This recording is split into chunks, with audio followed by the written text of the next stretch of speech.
तो गांधी है। मैं पाजा फाउंडेशन का अध्यक्ष हूँ, सेवानिवृत्त शिक्षक हूँ और एक सामाजिक कार्यकर्ता हूँ। आज आप लोग धरने पे बैठे हैं, क्या मामला? ये मामला बेली संस्कृत पाठशाला की मुक्ति का है। तालाब गाटा संख्या 267 2.5 बीघे का है। लगभग मिला के 16 बीघे ज़मीन पर भूमाफिया रमेश बहादुर सिंह का कब्जा है, जिसने 100 साल पुरानी बेली संस्कृत पाठशाला को बंद करा करके उस पर एसजीएस पब्लिक स्कूल चला रहा है, जिसके लिए हमारा आंदोलन वर्ष 1918 से चल रहा है और लगातार चलते हुए इसने जो जालसाजी करके तालाब को प्रति खाते में दर्ज कराया था, तत्कालीन कलेक्टर नेहा शर्मा जी ने उसे प्रति खाते से पुनः तालाब में दर्ज करा दिया गया और 18 महीने पहले 19/8/2023 को इस पर 1 करोड़ के जुर्माने के साथ बेदखली की नोटिस पूर्व जिलाधिकारी के समय में हुई थी और अब तक ध्वस्तीकरण की कोई कार्रवाई नहीं हुई है। जिलाधिकारी महोदय जो हैं ना तो हाईकोर्ट का आदेश मानती हैं और न शासन का आदेश मानती हैं। इस संदर्भ में उत्तर प्रदेश शासन से एक पत्र 16/5/2024 को जिलाधिकारी महोदय को आया हुआ है, उसकी कापी हमको दी गई है और जिसमें स्पष्ट लिखा गया, आदेश किया गया है कि आप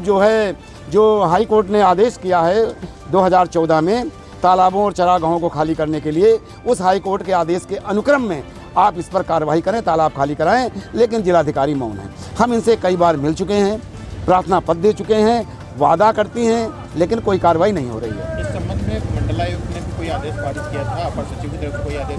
जी, अपर मुख्य सचिव राजस्व का तो वही पत्र है। उन्होंने सीधे कहा कि हाईकोर्ट के आदेश के अनुक्रम में तालाब खाली कराएं। मंडलायुक्त महोदय ने 2 बार कहा, पूरे जिला प्रशासन के सामने बचत भवन की मीटिंग में कहा कि अगर यह तालाब दर्ज है तो उसको तुरंत आप खाली कराइए। लेकिन जिलाधिकारी महोदय मौन है। ये किस दबाव में है और क्यों नहीं खाली करा रही हैं? किसी गाँव में 2 फुट तालाब पर कब्जा है तो उसका मकान गिराया जा रहा है और यहाँ 2.5 बीघे तालाब पर भूमाफिया का कब्जा है और शान से विद्यालय चल रहा है, कोई कार्रवाई नहीं हो रही है। अच्छा, अभी योगी आदित्यनाथ जी का एक बयान भी वायरल हुआ था जिसमें उन्होंने कहा था गरीब के आवाज़ को न छेड़ा जाए। अगर कहीं ऐसा कोई कब्जा पाया जाता है जो सरकारी भूमि पर है जी, तो उसमें उसके बराबर उसकी जगह दूसरी जगह पुनर्वास की व्यवस्था की जाए, उसके बाद उसकी अनुमति से, सहमति से उसको गिराया जाए।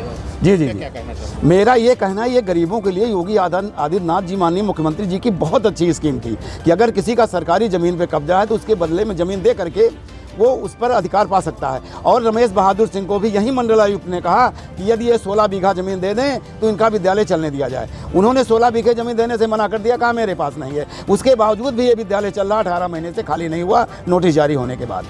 लेकिन वास्तव में अभी आदेश जरूर उनका योगी जी का आया हुआ है, हाँ। लेकिन अभी कुछ दिनों पहले हीरो क्षेत्र में एक बुलडोजर से घर गिराया गया गरीब का, वो क्या था?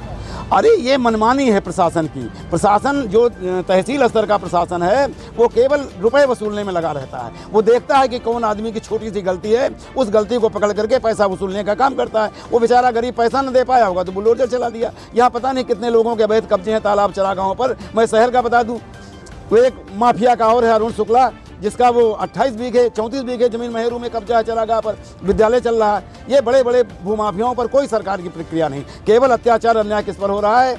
उत्पीड़न हो रहा है, गरीबों का हो रहा है। अच्छा, कुछ इस समय देखने में आया है प्रशासन द्वारा पत्रकारों पर भी हमले किए जा रहे हैं, उनको दबाने का प्रयास किया जा रहा है। हमारी देश की जो ये चौथा खंभा है वो मीडिया का खंभा है, पत्रकार का खंभा है और इनके कुकृत्यों को उजागर करने का काम रायबरेली का पत्रकार बखूबी कर रहा है। तो जब इनको लगता है तो उसके ऊपर कार्रवाई कर देते हैं, वही कार्रवाई दूसरे के ऊपर नहीं करते हैं। जैसे उदाहरण है अखंड राय सिंह का, पत्रकार हैं, डलमू के हैं ना शायद, पत्रकार हैं, उनके ऊपर तुरंत FIR दर्ज कर दी गई।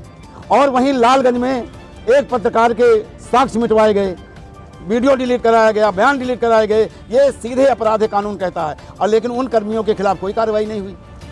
तो ये एक तरीके से पत्रकारों का उत्पीड़न है कि कोई इनके अत्याचार अन्याय के खिलाफ आवाज़ न उठा सके। लोकतंत्र के नाम पर गुंडागर्दी है प्रशासन की।